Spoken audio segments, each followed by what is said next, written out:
हाय बच्चों, 10th start हो गया, इंग्लिश का पेपर हो गया। अब आपका 20th को पेपर है साइंस का। बोर्ड वाले बच्चों के लिए और जिन बच्चों के एग्ज़ाम्स चल रहे हैं, अब मैं आपको एक चीज़ बताती हूँ। क्या एग्ज़ामिनेशन हॉल का डर को कैसे दूर करें। जब हम एग्ज़ामिनेशन हॉल में घुसते हैं तो हमें बिल्कुल फ्रेश होना चाहिए। उससे पहले हमें अच्छी नींद लेनी चाहिए।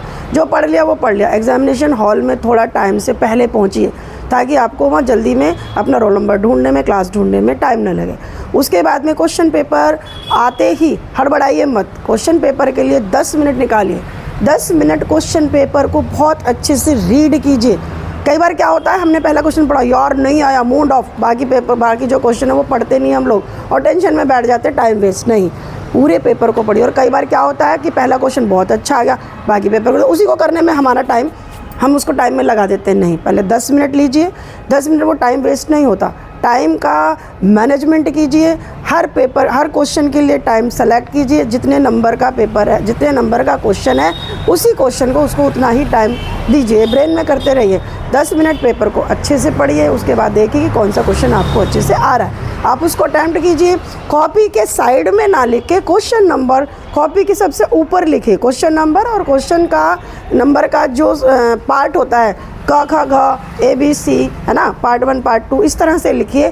क्या होता है कि डिकोडिंग करते समय ना कई बार वो पंच हो जाता है और क्वेश्चन हो जाता है, तो टीचर्स के लिए भी दिक्कत आती है। फिर अपने क्वेश्चन का अटैम्प्ट कीजिए। उतना ही टाइम दीजिए जितना उस क्वेश्चन को ज़रूरत है। हर क्वेश्चन की अपनी वैल्यू है। हर क्वेश्चन उतने ही नंबर का है। एक क्वेश्चन में ज़्यादा टाइम लगाओगे तो वो दूसरे क्वेश्चन का नंबर नहीं लेगा, है ना। पेपर को पूरा करने की कोशिश कीजिए। सबसे पहले वो क्वेश्चन कीजिए जो आपको आता है, उसका क्वेश्चन नंबर डालिए, सब पार्ट डालिए। उसके बाद उससे नेक्स्ट क्वेश्चन कीजिए। लास्ट तक आपको लगता है कि कोई क्वेश्चन मुझे बिल्कुल नहीं आ रहा, तो आप देखेंगे धीरे धीरे जैसे आप क्वेश्चन करते जाएंगे आपको नॉलेज रिकॉल होती चली जाएगी, है ना। जहाँ हमें लग रहा था कि पेपर में हमें कुछ नहीं आता, वहाँ धीरे धीरे नहीं, ये भी आता है, ये भी आता है, इसमें से भी कुछ आता है। इस तरीके से करते करते लास्ट में आप उस क्वेश्चन को अटैम्प्ट करेंगे जिसमें आपको बहुत कुछ नॉलेज आती है। लेकिन उससे मिलती जुलती नॉलेज आप उसमें लिखेंगे, गलत चीज़ कुछ भी नहीं लिखेंगे। क्वेश्चन नहीं आ रहा है, कोई बात नहीं, आप क्वेश्चन का वर्ड पढ़िए, उस क्वेश्चन के वर्ड की मीनिंग समझिए, उससे रिलेटेड आप लिखिए। ना कोई गाना लिखना है, ना कोई बेकार की बातें लिखनी है। नेगेटिव मार्किंग हो जाती है, दिमाग में एग्जामिनर के नेगेटिव चला जाता है, ठीक है। इस तरीके से। और जब आप क्वेश्चन अटैम्प्ट करें तो ये भी ध्यान रखिए कि जब आपका एक क्वेश्चन खत्म हो जाता है और दूसरा क्वेश्चन आप शुरू कर रहे हैं तो कम से कम 2 लाइनें छोड़िए। फिर आपका लगता है कि लास्ट में आपका एक क्वेश्चन खत्म है लेकिन दूसरा क्वेश्चन शुरू करना और 2 ही लाइन बचे, तो स्पेस को छोड़ दीजिए, नेक्स्ट से शुरू कीजिए।